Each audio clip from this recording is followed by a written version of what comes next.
Number 5. Your neck is becoming a fossil. You know how archaeologists dig up old bones and immediately know what kind of life that creature lived? Well, congratulations. Future scientists are going to look at your skeleton and instantly recognize you as a member of the great smartphone era. Your neck bones are literally reshaping themselves right now. And it's not because you're evolving into something cooler, it's because you spend approximately 87% of your waking hours staring down at a glowing rectangle like you're a medieval scribe hunched over an illuminated manuscript, except way less impressive. Here's the thing. Your head weighs about 10 to 12 pounds in its natural, upright position. That's already a lot for your neck to deal with. It's basically balancing a bowling ball on a stack of dinner plates. But when you tilt your head forward at that classic 60-degree checking Instagram angle, the effective weight on your cervical spine jumps to around 60 pounds. 60. That's like strapping a second grader to the back of your neck every time you scroll through Twitter. Your poor vertebrae are out here doing Olympic-level weight training without ever signing up for the gym. And your body, being the adaptable machine it is, doesn't just complain. It remodels. Bone is living tissue, and it responds to the forces you put on it through a process called Wolff's Law. Basically, bones get stronger where you stress them and weaker where you don't. So when you're constantly loading your neck in that forward position, your cervical spine starts to change shape. The normal curve flattens out, extra bone deposits form where they shouldn't, and before you know it, you've got what doctors are calling text neck or tech neck, which sounds like a cute nickname, until you realize it means your skeleton is permanently documenting your bad habits like a biological receipt. Some people are even developing horn-like bone spurs at the base of their skulls where neck muscles attach, because those muscles are working overtime to keep your head from just rolling off your body entirely. Your skeleton is basically trying to build scaffolding to deal with your terrible posture, which would be kind of impressive if it weren't so deeply embarrassing for our species as a whole. Number 4. Your jaw is having an identity crisis.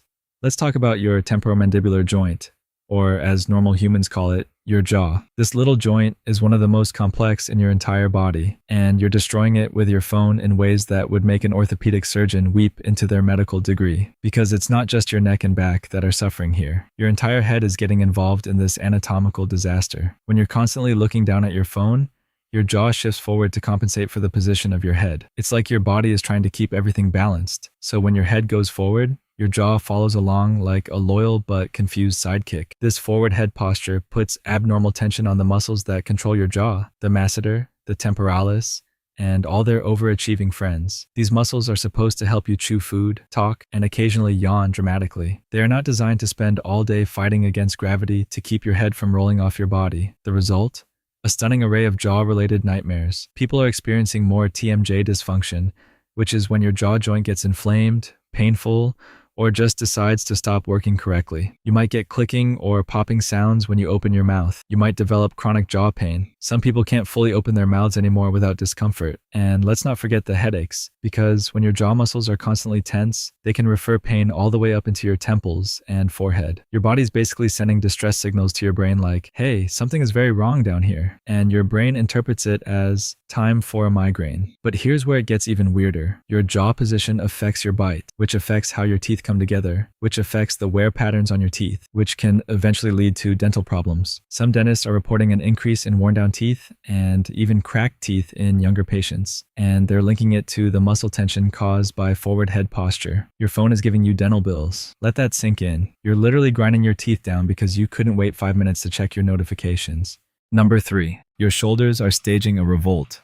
Imagine your shoulders as two very tired employees who signed up for a reasonable desk job and then discovered they're actually working in a coal mine. That's essentially what's happening when you spend hours with your arms positioned in front of your body, holding a phone or typing on a laptop. Your shoulders are not happy about this arrangement, and they're making their displeasure known through a process called upper cross syndrome, which sounds like a yoga pose, but is actually your musculoskeletal system filing a formal complaint. Here's the biomechanics nightmare. When your arms are constantly forward and your shoulders are rolled in, the muscles in the front of your chest, specifically your pectorals, get tight and shortened. At the same time, the muscles between your shoulder blades get overstretched and weak. This creates an imbalance that pulls your shoulders into a more rounded, forward position. And because your body loves symmetry in the worst way possible, weak muscles in one area often pair with tight muscles in another area, creating this crossed pattern of dysfunction. It's like your upper body is playing a terrible game of tug of war with itself, and everybody's losing. But the real issue is what this does to your shoulder joints over time. Your shoulder is a ball and socket joint that relies on precise positioning to work correctly. When your shoulder blade is constantly tilted forward and your humerus is internally rotated, the space in your shoulder joint gets compressed. This can lead to impingement, where tendons and bursa get pinched between bones every time you lift your arm. People start developing chronic shoulder pain, rotator cuff problems, and that delightful grinding sensation when they reach overhead, all because they couldn't resist the siren call of doom scrolling through their ex's vacation photos. And here's the really fun part. This shoulder position doesn't just cause pain, it actually changes the shape of your clavicle over time. Your collarbone can develop slight bends or curves where it normally wouldn't, because bone remodels in response to the forces placed on it. Some physical therapists can literally tell how much time someone spends on their phone just by looking at their shoulder position and clavicle alignment. Your skeleton is snitching on your screen time habits, which is both scientifically fascinating and personally devastating.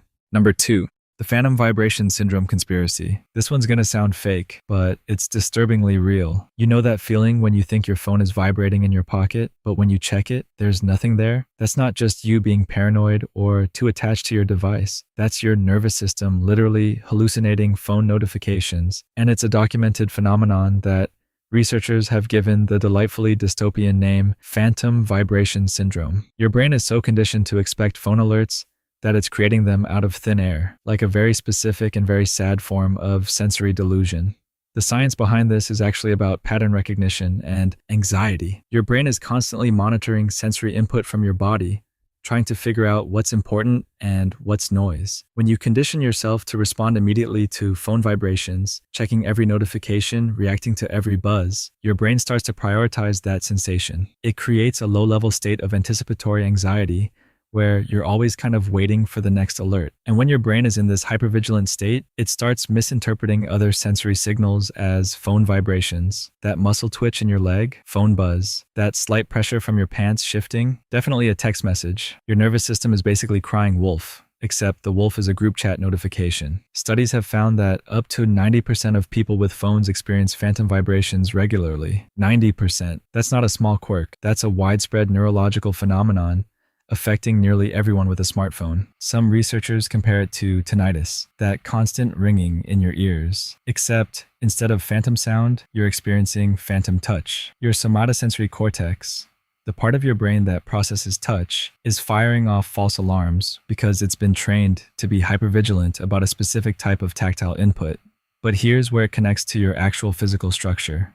This constant state of anticipatory tension doesn't just live in your brain. It manifests in your body as chronic muscle tension, particularly in your legs and hips, where you typically carry your phone. Some people develop a habitual pattern of tensing the muscles around their phone pocket, essentially keeping that area in a state of low-grade contraction all day long. Over time, this can contribute to muscle imbalances, hip tension, and even sciatic nerve irritation. Your phone isn't even vibrating, and it's still managing to mess up your musculoskeletal system. That's impressively terrible.